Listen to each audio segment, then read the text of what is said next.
안녕하세요. 반갑습니다. 하루 잘 쉬고 왔고요. 오늘도 아프리카로 와주시는 형님들은 추천이나 즐겨찾기 좀 부탁 좀 드리고, 이따가 유튜브로 보시게 된 분들도 구독이나 좋아요 한 번씩 부탁 좀 드리도록 하겠습니다. 감사합니다. 자, 일단 첫 경기 애틀랜타 대 피츠버그인데요. 애틀랜타가 한창 이제 빠따 분위기가 엄청 안 좋았었잖아요. 그런 분위기가 이어지곤 있어. 그래도 최근 두 경기 정도는 모튼이랑 프리드가 나왔을 때 선발들도 좀 해주고, 어제도 되게 좀 평평한 승부였는데 애틀랜타가 가까스로 승리를 거둬줬습니다. 그러면서 일단은 2승으로 분위기는 좀 바꾼 상태예요. 홈으로 돌아오면서 원정에서 7경기 시리즈 동안 사실은 성적이 좀 안 좋았는데, 그래도 홈으로 돌아와서는 나름대로 괜찮은 모습 보여주고 있습니다. 원정에서는 올 시즌에 승리보다 패배가 많은데, 그래도 홈에서는 26승 13패로 거의 뭐 2배에 달하는 승리 이렇게 가져가고 있습니다. 그리고 뭐 피츠버그는 이제 작년에 비해서는 올 시즌은 좀 할만하죠. 승률도 거의 이제 5할에 조금 모자라긴 합니다만은, 확실히 피츠버그 작년보단 낫긴 한데, 기세상으로는 피츠버그는 빠따 상승세도 좀 끊긴 상황이고, 애틀 쪽이 기세는 조금 더 낫긴 나아요. 이제 선발은 슈벨란바흐, 이 친구는 이제 올 시즌에 애틀랜타가 처음 올렸는데 5.40으로 그렇게 뭐 눈에 막 띄진 않는데, 일단 스토프 능력은 있다. 일단 마이너리그에서도 17이닝 동안 삼진 23개 이런 식으로 본인의 스토프 능력은 보여줬었고, 지금 메이저리그 올라와서도 뭐 이닝이랑 비슷한 숫자의 삼진 같은 거 보여주고 있고요. 피안타라든지 볼넷, 뭐 피홈런 이런 부분에서 크게 뭐 하자가 있는 그런 모양새까지는 아닌 것 같아요. 나름대로 슈벨렌바는 조금 더 긍정적으로 지켜볼 필요가 있는 그런 선발로 보이고, 베일리 폴터는 시즌 초반에 되게 좋았었거든요. 근데 제가 그때 했던 얘기는 이런 바빕 같은 운적인 요소가 엄청 좀 따라주는 부분이 있었는데, 최근 4경기 4연패입니다. 그 중에는 뭐 7이닝 던지고 2실점 하고도 패배한 경기가 있긴 했습니다만, 어쨌든 최근 4경기 19이닝밖에 못 먹으면서 방어율도 상당히 안 좋은 그런 상황이 있어요. 왜냐면 뭐 이 친구의 딱히 뭐 구종 같은 것들도 크게 메이저리그에서 상위급이라고 볼 만한 구종이 그렇게 많지는 않거든요. 제가 여기 이제 포심이 플러스 10이었다 뭐 이런 식으로 적어는 놨는데, 요즘에 이제 포심도 많이 좀 가라앉은 모습도 있었다. 본인의 올 시즌 잘 나가던 부분들이 조금은 이제 좀 평균에 수렴하는 그런 양상이거든요.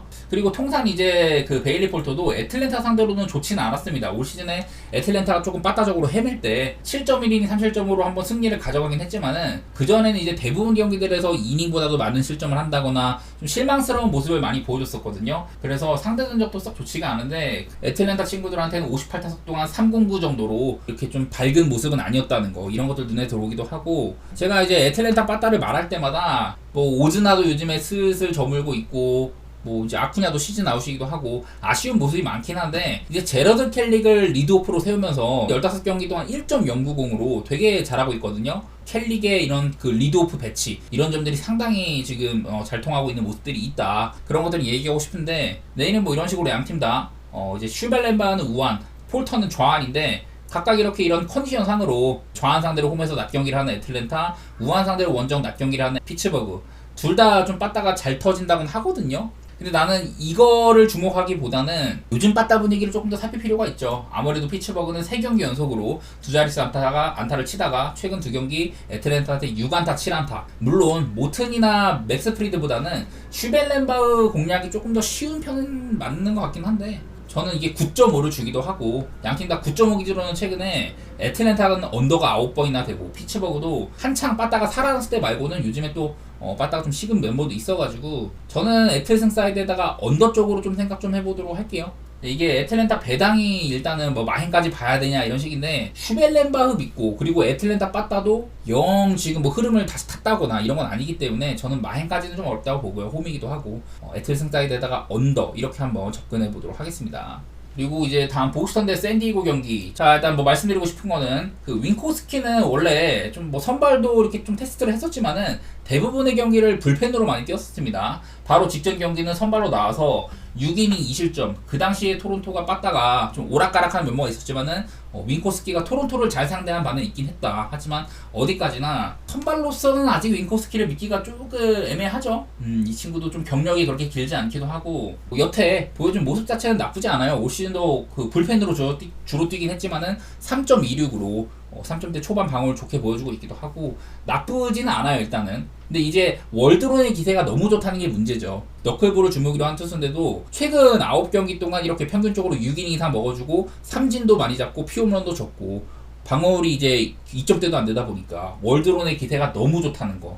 빠따상으로도 요즘 보스턴이 3연패 박으면서 원래 제가 맨날 보스턴이 작년에도 그렇고 이 펜웨이 파크에서는 원정보다도 훨씬 더 좋은 모습이 있었다 이런 얘기들을 계속 들었는데 지금 올 시즌에는 오히려 원정 타율이 좋은 편이고 홈에서의 보스턴의 빠따기세가 마땅히 눈에 들어오지가 않습니다. 한창 좋았을 때도 있었는데 최근 3경기 동안 3연패 박으면서 5안타, 8안타, 6안타 이런 식으로 빠따도 조금 하향세라고 봐야 되긴 해요. 보스턴은요. 좋았던 흐름이 끊겼다는 점. 반면 지금 샌디에고는 최근 10경기 9승 1패 3할 정도의 타율에다가 홈런 20개 까고 있고 그 중에서도 이제 가장 좀 요즘에 믿을만한 선발 월드론이 나오는 날이기 때문에 일단 샌디에고 사이드로 접근을 해야 된다고 봐요. 심지어 이게 또 샌디에고 역배인데 근데 지금 현재 시점에서는 샌디에고의 에이스는 월드론이라고 봐야 되거든요. 물론 저는 뭐 늘 너클볼 투수인지라 믿기도 어렵고 이런 경기를 하긴 합니다만은 아직까지는 월드론 경기를 샌디에고를 택해가지고 손해를 본 적은 거의 없었거든요. 그 이제 샌디에고 사이드에 좀 불펜에 연투가 조금 있다 그런 건 있지만은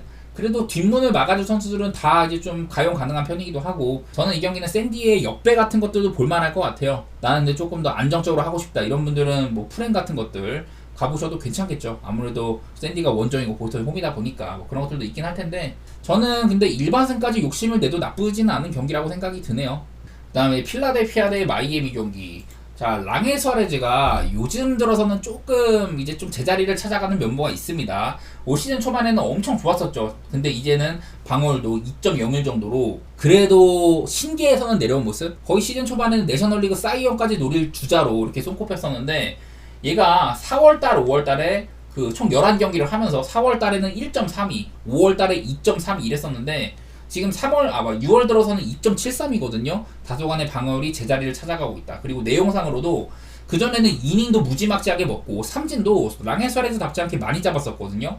근데 지금 이제 26이닝 동안 삼진도 22개 정도로 평범한 편이고 다소간의 기세가 조금 내려온 면모가 있어요.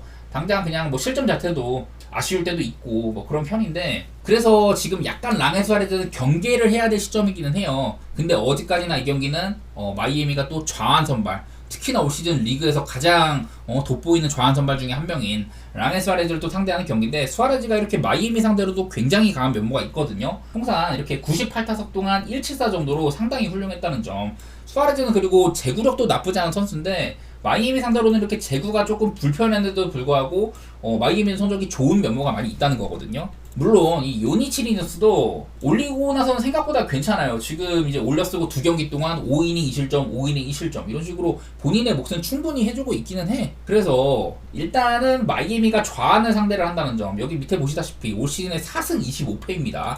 좌완 상대로는 너무나도 안 좋았던 마이애미이기 때문에 왜냐면 저번에 그 막 휠러 상대로도 괜찮게 하고 어제 뭐 놀라 상대로도 잘하기도 하고 이랬었는데 또 중간에 크리스토퍼 산테스한테 고전도 했거든요. 그래서 마이애미는 여전히 좌완 상대로는 썩 좋지가 않다. 이렇게 올 시즌도 좌완 상대로 원정 낮 경기 때는 특히 또 이렇게 빠따 많이 식는다는 점들 이런 것들도 많이 보이고 있고요. 다만 필라델피아의 요즘 빠따기세는 조금 경계가 되죠. 저번에도 말했던 것처럼 뭐 슈아버라든지 하퍼 이런 주력 타자들의 부상 때문에 지금 필라델피아는 사실 조금 경계가 되는 부분이 있어. 저는 랑에 수아레즈에 대한 의심도 있다고 했었고요. 그래서 저는 이 경기는 언더를 조금 더 믿고 싶기는 하네요. 배당도 그렇고 수아레즈에 대한 경계를 지금 늦추면 안 되는 상황인데 이게 일반승 1.30이면 사실 그렇게 맞지는 않아요. 그런 생각이 들어가지고 저는 뭐 필라 사이드에다가 언더 이렇게 가볼 텐데 언더를 조금 더 욕심을 내보고 싶네요. 배당도 그렇고.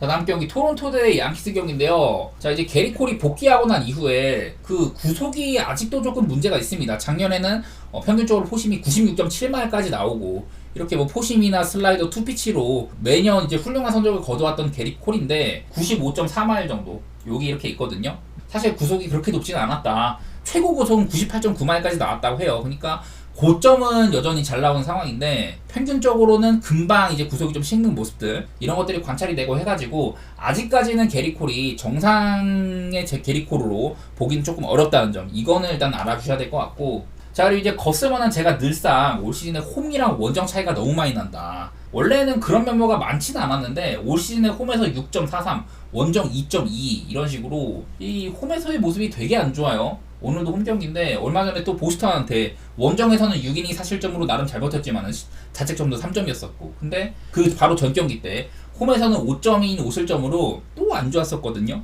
그래서 일단 홈 거스머는 지금 살짝 경계를 하는 게 맞다. 콜도 정상 상태가 아니다. 이런 점들 때문에 일단은 오바가 나쁘지 않습니다. 8.5 기준이어도 양팀 다 이렇게나 최근에 오바도 굉장히 많았었던 것들도 있고요. 두 선수 모두 상대 팀한테는 그래도 괜찮았었다고는 해요.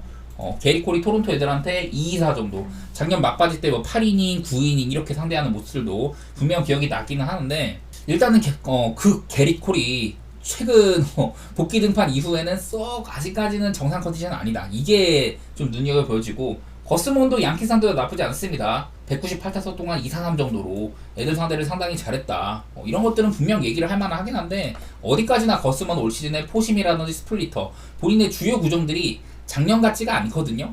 그래서 이런 점들 때문에 오바를 볼만한데, 두 팀 중에 어디가 지금 빠따가 조금 더 낫냐고 하면은 이거는 토론토 얘기를 해야 됩니다. 어제도 토론토가 양키스 상대로 대승을 거두기도 하고, 최근 4경기 동안 그 4자릿수 안타 연속적으로 쳐주고 있고요. 홈런 수도 지금 그 최근 10경기 동안 15개, 타율도 2할 6푼 6리 정도로, 제가 이제 토론토가 빠따가 엄청 안 좋았을 때는 연속적으로 뭐 패배도 많았었고 그 한 자릿수 안타를 계속해서 이어나가고 때는 이게 많이 했는데, 막바지에는 9안타씩 쳐주면서 빠따도 분명히 상승세가 있었거든요. 그런 흐름을 타고 요즘에는 승리도 많이 챙겨가고 있다. 그래서 분위기 자체는 토론토가 훨씬 더 낫습니다. 양키스는 최근 10경기 2승 8패, 한 번씩 토론토 상대로 뭐 18안타 치고 이러면서 좋을 때도 있기는 한데, 어디까지나 스탠튼의 부상이라든지 저지를 받쳐줄 만한 선수들이 너무 이제 좀 부진에 빠졌다는 것들, 시즌 초반이랑은 양키스의 빠따 분위기가 너무 달라요.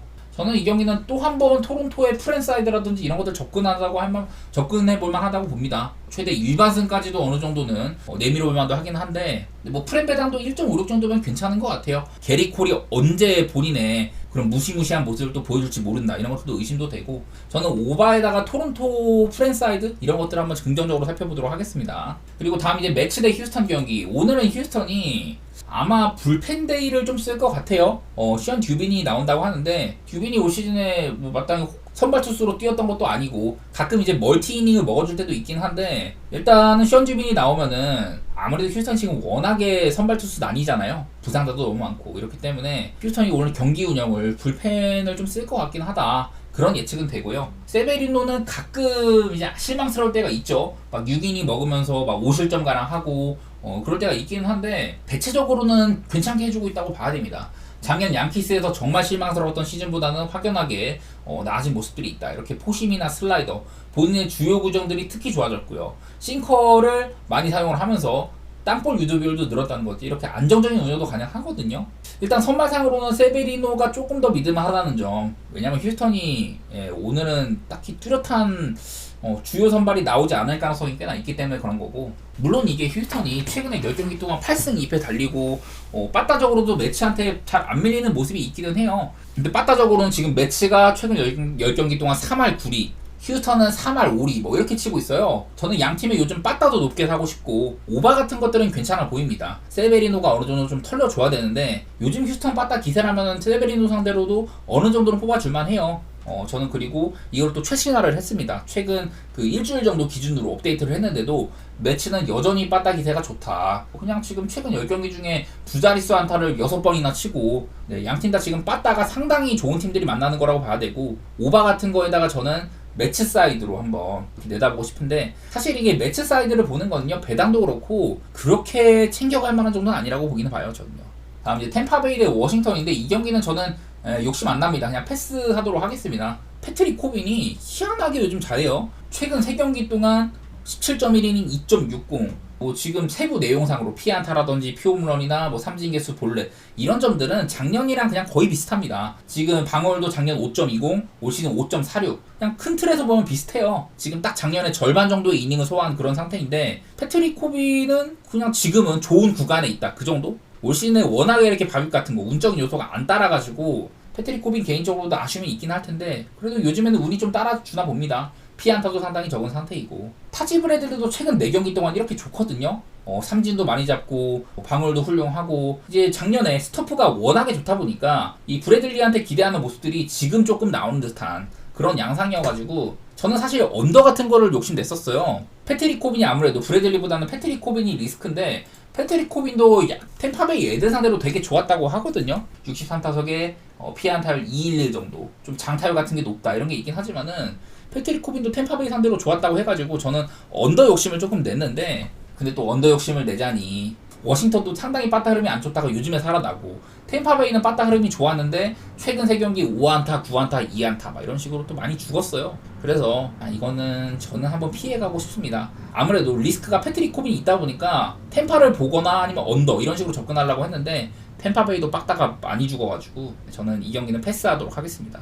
자, 그 다음에 이제 게럿 크로시가 나오는 화싹인데, 콜로라도는 프리랜드입니다. 그리고 이 경기가 쿠어스도 아니고 이제 화싹의 과란티드 레이트필드 이렇게 경기를 하거든요. 화싹은 에이스가 나온다는 점, 크로시가 이제 얼마 전에 한번 6이닝 3실점 정도로 살짝 피안타가 많은 경기가 있었지만은 바로 다음 경기 때 다저스 상대로 5.2이닝 무실점 해주면서 여전히 나는 화싹의 에이스다, 이런 면모를 보여줬었어요. 그래서 일단 크로시에가 나오는 화싹은 믿어볼 만하다, 일단은 이런 생각이 먼저 있고, 카일 프리랜드도 복귀 등판을 했던 경기에서 6이닝 무실점으로 되게 좋았었거든요. 저는 프리랜드가 예전에 2년차 시즌 때 콜로라도에서도 2점대 방어를 보이면서 쓸만한 선수가 나왔었다, 이런 얘기들을 했었는데, 일단 올 시즌에 뭐 방어율이 뭐 9.55고 지금 직전 경기를 잘했음에도 방어율이 좀 형편없는 상황이거든요. 예측하기가 어려운, 시즌 초반에는 되게 안 좋았는데 부상자 명단 갔다 오고 나서 거의 한 2달 만에 복귀를 하고 나서는 좋은 면모를 보여줬었다. 일단 그것들 때문에 프리랜드 예측이 좀 쉽지가 않아요. 그렇다고 하더라도 프리랜드는 약간은 좀 불투명한 반면 크로시는 꾸준하게 좋은 모습을 보여주고 있단 말이죠. 더구나 요즘 빠따를 생각을 하면은 이 콜로라도 빠따가 또 원정에서 4경기 연속하면서 6안타, 4안타, 3안타, 4안타 뭐 이런 식으로 빠따가 크게 죽기도 하고, 그냥 최근 5경기 정도로 줄이면은 타율이 2할 4푼 5리입니다. 이런지라 크로시에를 아무래도 좋게 보는 게 맞는 것 같아요. 화싹이 3연승 달리고 빠따도 그리 나쁘지 않은 상태이기도 하고 해가지고 저는 화싹 사이드로 한번 보고요. 언더도 보고 싶어. 언더 보는 거는 크로시에가 콜로라도 애들을 잘 막아주겠지. 그리고 프리랜드도 직전 경기 나름대로 결이 조금 있었다. 내일 양팀 모두 다 이렇게 빠따가 원래도 안 좋은 팀들인데 특히 더 안 좋아지는 면모도 있다. 이런 것들도 좀 보이고 해가지고 그냥 게럿 크로시에 믿는 게 조금 더 현명한 판단일 것 같네요. 저는 화싹 사이드 한번 좋게 보도록 하겠습니다. 자, 다음 경기 이제 켄자 대 클리블랜드 가보겠습니다. 세스 루고가 나오고 클리블랜드 로건 알렌이 나온다. 이 매치업 구도상으로 세스 루고도 얼마 전에 이제 또 승리에 실패를 했습니다. 6이닝 무실점을 하고도 패배를 했는데, 어쨌든 루고가 시즌 초반에는 굉장히 좋았었고, 그러다가 9수에 걸려가지고 9승까지 쌓고 10승을 내다보는 과정에서 다소간의 부침이 있었긴 했거든요. 하지만 승리를 따낸 이후, 승리 따는 경기까지 포함해가지고 다저스전 6이닝 2실점, 6.2이닝 2실점, 6이닝 무실점, 딱 그냥 루고 같은 피칭을 해주고 있어요. 볼넷 잘 안 주고 피홈런 잘 안 맞고 삼진 적당히 잡고 그냥 루고다운 모습이 상당히 잘 나오고 있다. 그게 제일 눈에 들어오죠. 그래서 얘가 아무래도 시즌 초반이 너무 훌륭했다 보니까 4월달, 5월달에는 1.97, 1.79 이러다가 6월 들어서는 3.69로 이 기간에 뭐 6이닝 5실점, 7이닝 4실점 이렇게 이닝 괜찮게 먹으면서도 실점이 조금 있는 그런 게 있긴 했는데, 어쨌든 최근에 루고는 다시금 루고다운 모습을 보여주고 있다는 점, 일단은 그거는 눈에 많이 들어옵니다. 이제 로건 알렌 같은 경우는 제가 홈이랑 원정, 원래 얘는 홈에서 약하고 원정에서 좋고 그랬었거든요. 근데 올 시즌도 그렇고 많이 그런 모습들이 좀 사라진 상황입니다. 그냥 원정에서도 못하거든요. 근데 되게 변태적인 투수라는 얘기를 많이 했던 것 같아요. 내일 경기도 낮 경기인데 통산으로 봐도 밤 경기 때 못하고 낮 경기 때 잘하는 모습들이 있다.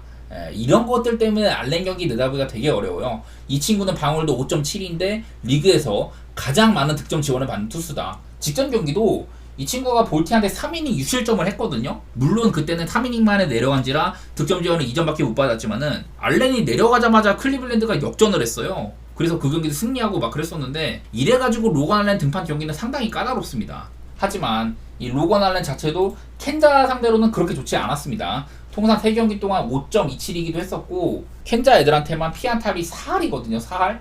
물론 루고도 많이 상대 안 했어도 피안타율이 높기는 하다. 하지만 알렌만큼은 아니에요. 이러다 보니 나는 켄자 사이드를 좀 보고 싶네. 이 경기는 아무래도 켄자도 빠따가 회복이 좀 됐어요. 한창 이제 원정에서 너무 못했다가 홈으로 돌아오고 지금 홈에서 6경기째 하고 있는데, 홈으로 돌아오고는 그래도 켄자다운 모습을 보여주고 있거든.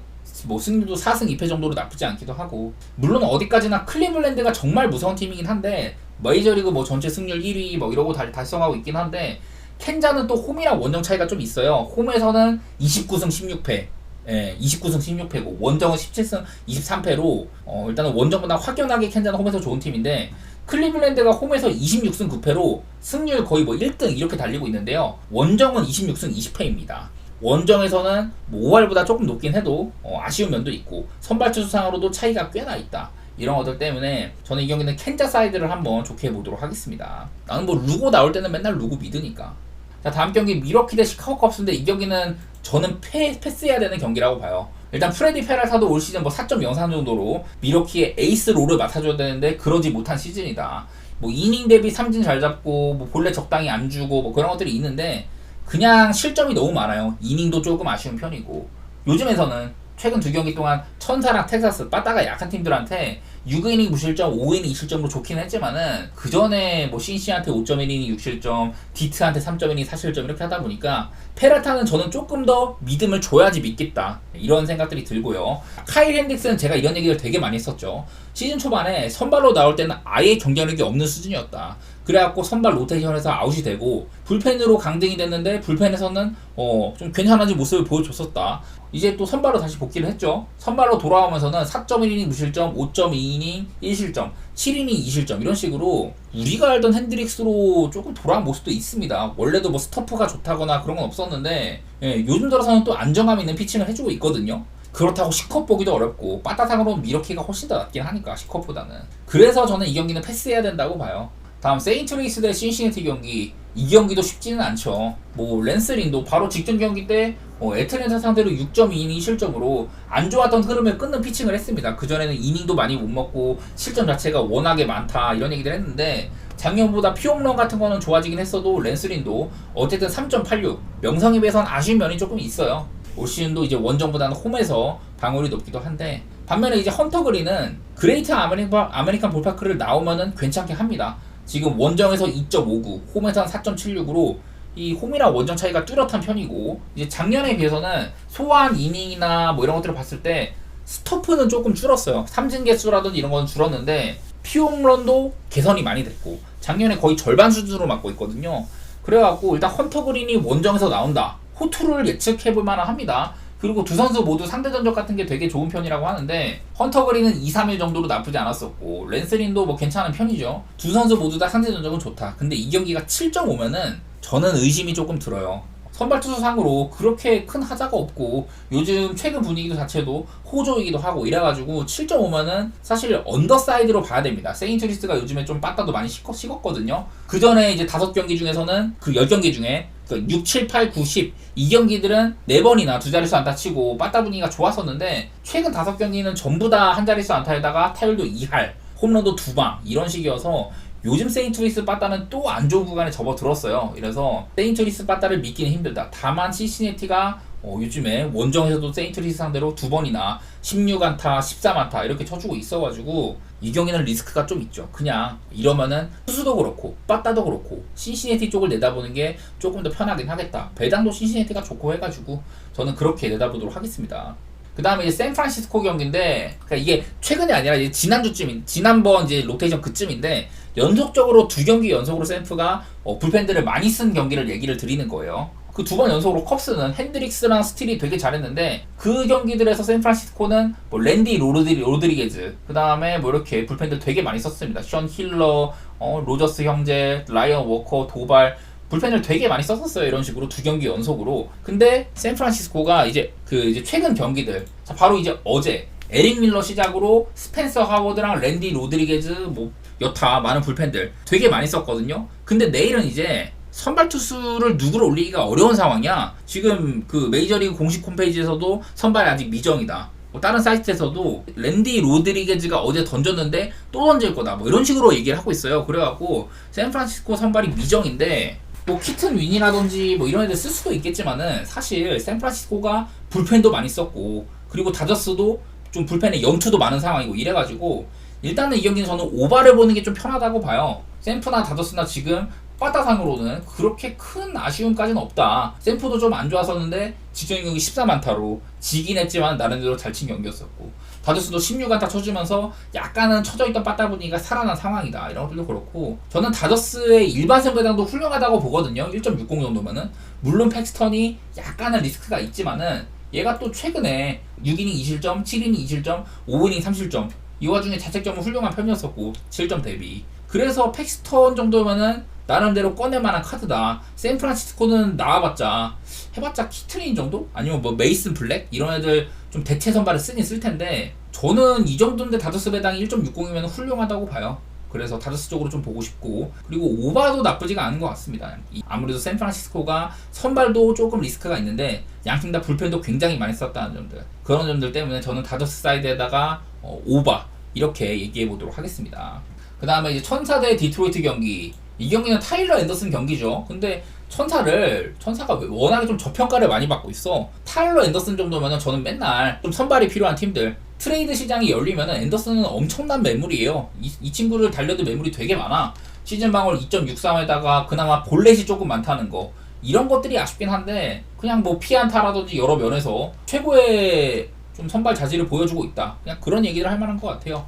저는 앤더슨 경기 천사는 꽤나 믿을만하다고 보는데 이 경기가 또 천사 배당이 굉장히 좋거든요. 그 와중에 KC 마이즈다. 물론 한창 안 좋다가 그 이제 워싱턴전 6이닝 실점으로 호조를 보이기도 했으나 그 이후 두 경기 동안 또 4이닝밖에 못 먹고 그냥 마이즈는 앤더슨에 비하면 한참 아래라고 보여요. 지금까지는 이런 상황인데 천사의 배당이 이렇게 좋으면은 일단은 눌러보면 합니다. 그리고 양팀의 분위기가, 천사는 지금 6연승 달리고 있거든요. 그 와중에 디트는 4연패, 뭐 스쿠바리라든지 그런 애들 차례도 아니고 저번에는 그 플레어티가 나왔을 때도 지고 뭐 이러면서 분위기상으로도 디트보다는 천사가 낫거든요. 내일 뭐 이렇게 디트가 저한 상대로 원정 낮 경기 때는 평소보다도 확연하게 좀 빠따가 떨어지는 면모가 있다, 이런 것도 그렇고 저는 천사 사이드로 좋게 보도록 하겠습니다. 이 경기는요. 아무래도 요즘 분위기라든지 선발의 우세, 이런 점들이 조금 더 눈에 들어오는 것 같죠.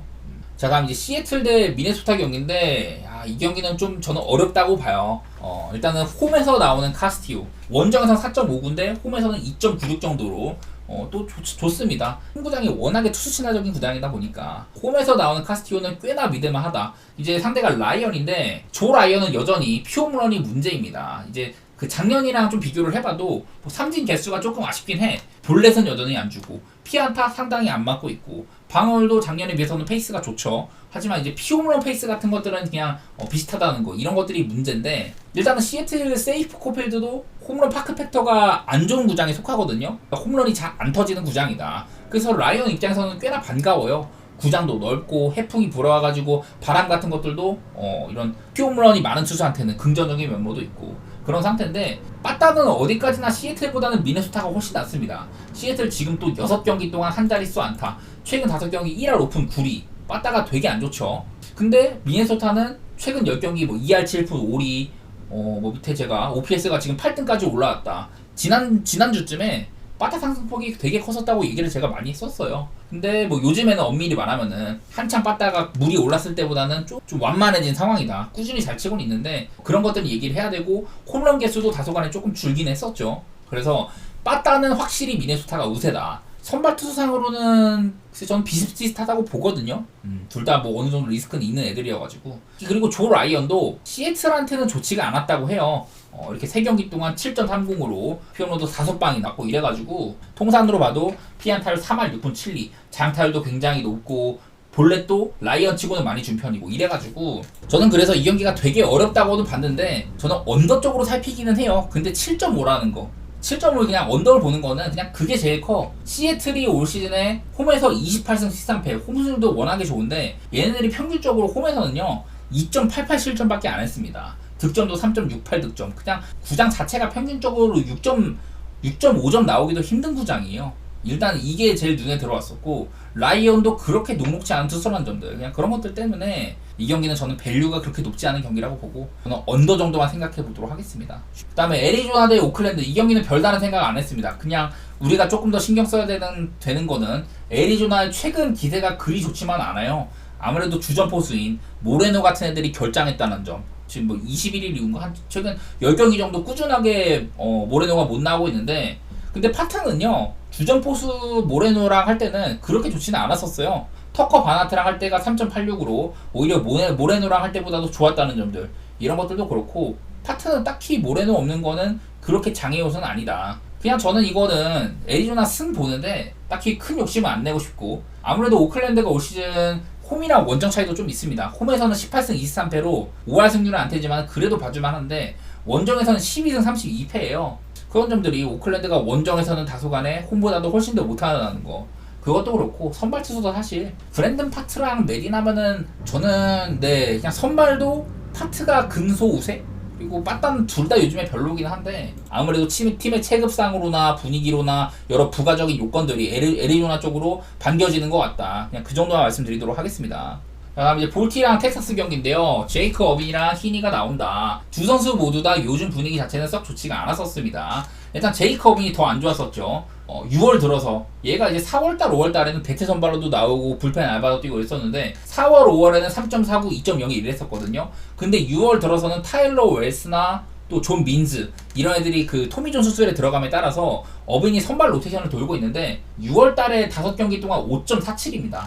피홈런도 많아지고 뭐 실점 자체도 많고 이런 상황이어가지고 그렇게 긍정적으로 못 보죠. 그 오클랜드 시절에 좌완 에이스였다거나 그런 시절이 있지만은 볼티모어에서는 그냥 좀 평범한 편인 것 같아요. 그리고 이제 텍사스 히니가 나오는데 그냥 평범합니다. 작년이랑 이제 이닝 소화도 딱 절반가량 수준 되고 그래서 좀 살펴봤는데 피홈런이나 피안타 뭐 이런 부분들 여러가지 부분이 그냥 작년이랑 딱 똑똑 닮아 있어요. 구속이 떨어진 점 이런 것들이 얘기를 할 만하긴 한데 그냥 요즘 분위기 자체가 사실 어빈보다는 히니가 낫긴 하거든요. 근데 양 팀의 빠다 차이가 워낙에 크다. 볼티모어는 네 되게 신바람 그 야구를 하고 있는 편이죠.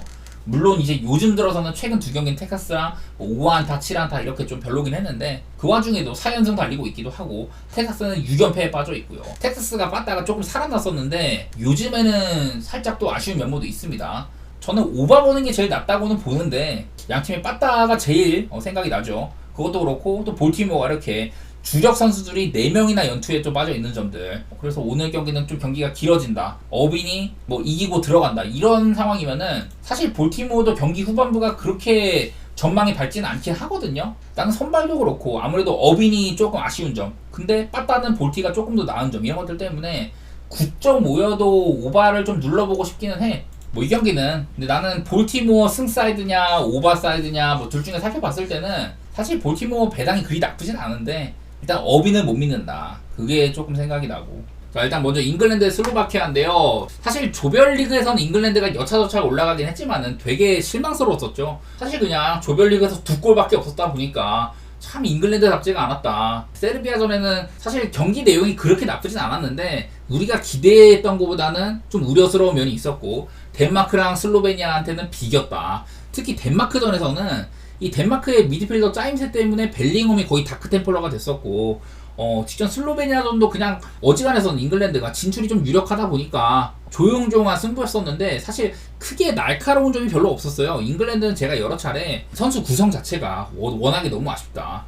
애국자인 그 이제 맥과이어가 아무래도 좀 세트피스 같은 데도 강점이 많이 있잖아요. 잉글랜드가 원래 이제 사우스게이트 감독이 떴던 게 이 전통적으로 4-4-2 포메이션을 많이 쓰는 잉글랜드에 3백을 주입을 했다. 그러면서 좀 경기력들이나 메이저리그에서 수학들도 되게 많은 부분이 있었는데 두 개를 잃어버렸죠. 수비적인 안정감과 그리고 세트피스의 강점 이런 점들을 잉글랜드가 잃어버린 게 되게 커 보여요. 아놀트를 중원에 쓰는 게 내일 뭐 아놀트를 쓸지 안 쓸지는 모르겠습니다만은 이제 워커의 전진 오른쪽 라이트백의 전진 같은 것들이 이점을 누릴 수 있는 부분이라고 했는데 카일 워커가 이제 엔드라인까지 치닫고 가가지고 사이드를 지원해주는 그런 부분들은 별로 눈에 안 들어온다. 그리고 트리피어는 올 시즌 뉴캐슬에서 너무 못하기도 했었고 좌측 지원 자체가 얘도 사실 왼발보다는 오른발이 조금 더 이점이 있다 보니까 그냥 세트피스 잃어버린 것들 거의 뭐 발롱도르 주자였던 벨링엄이 그렇게 눈에 안 보인다는 점 이런 것들이 잉글랜드 공격이 굉장히 무딘 것처럼 보여요. 저는요. 슬로바키아는 사실 그냥 팀적으로 괜찮죠. 그냥 팀적으로 뭐 저는 중원이나 수비 같은 경우는 그래도 동구권에서도 쓸만하다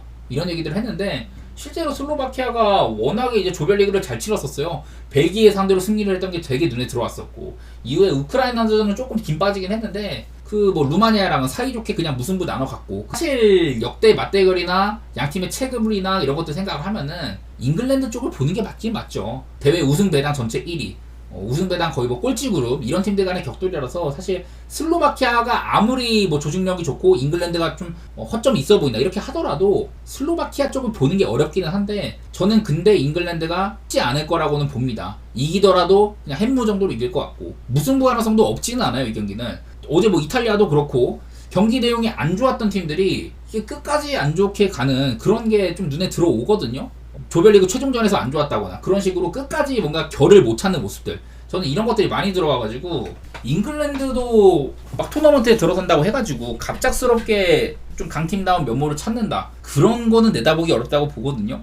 그래서 저는 이 경기는 무승부라든지 햄무 그리고 언더 이런 쪽으로 좀 살펴보고 싶네요. 저는 그 다음에 스페인 대 조지아, 이번 대회 아직까지 스페인은 한 번도 좀 뭐랄까 페이스가 떨어진 모습을 안 보여줬다. 마지막 경기에는 얘는 그러니까 2연승을 선취를 한 다음에 마지막 경기 때는 한 명 빼고 다 로테이션이었습니다. 라포르테 빼고. 일단은 첫 경기 크로아티아전 3대0으로 승리를 했다. 근데 그 경기가 이제 좀 처음으로 스페인이 거의 한 10몇 년 만에 처음으로 점유율이 뒤진 경기였다, 이런 얘기들이 나오기도 했는데 경기 내용이 워낙에 좋았었죠. 두 번째 경기 이탈리아전은 뭐 니코 윌리엄스의 거의 뭐 아주 뭐 신들린 그런 경기였었고, 그냥 이게 지금 스페인이 니코랑 야말 좀 전통 윙어 같은 애들, 그런 애들을 쓰고 있거든요. 원래 스페인은 사이드에다가 좀 기술이 좋고 발은 느리고 개인 능력은 조금 부족하더라도 이런 팀적인 그런 티키타카 축구라든지 플레이를 맞춰가는 거에 좀 더 초점을 둔 그런 친구들을 썼는데, 지금은 조금 더 직선적인 상대를 파괴할 수 있는 이런 윙어들을 쓰고 있단 말이야. 근데 그만큼 얘네들의 폼이 좋은 상황이에요.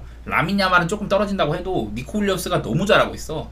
어디까지나 조지아가 지금 대회에서 되게 화끈하고 낭만 있는 축구 한다, 이런 모습들을 보여주고 있긴 한데 사실 스페인 정도 체급한테는 쉽지가 않습니다. 이제 과거에 그 이제 상대 전적이라든지 그리고 이번에 얘네들이 또 유럽에서 같은 조였었거든요. 스페인이 조지아 원정에서 7대1로 격파한 바도 있었다. 3대1로 승리한 경기는 이미 그 조별 이게 뭐 유로 대회 본선 진출이 확정된 상황이어가지고 스페인이 다소간에 라인업도 가벼웠는데도 3대1로 팼다, 뭐 이런 형편이어가지고요. 그냥 조지아가 워낙에 너무 센 상대를 만났다, 저는 그런 생각이 들어요. 물론 조지아도 여전히 좀 이렇게 가드를 이렇게 올리고 좀 역습을 전개를 하는 그런 전략을 택할 거는 뻔한데, 이제 지난번 대회 때 보면 스페인이 막 에릭 가르시아 같은 애 써가지고 좀 상대의 예봉을 끊는 플레이, 그런 전술적인 선택도 그렇고, 저는 개인적으로는 네, 스페인이 좀 전술적으로도 조지아의 역습 같은 것들을 좀 차단하는 그런 자세를 취할 것 같기도 하다. 이미 보여준 바가 있기 때문에 확실히 안정감 같은 게 많이 있을 것 같아요. 스페인이 주도적으로 하는 한편 저는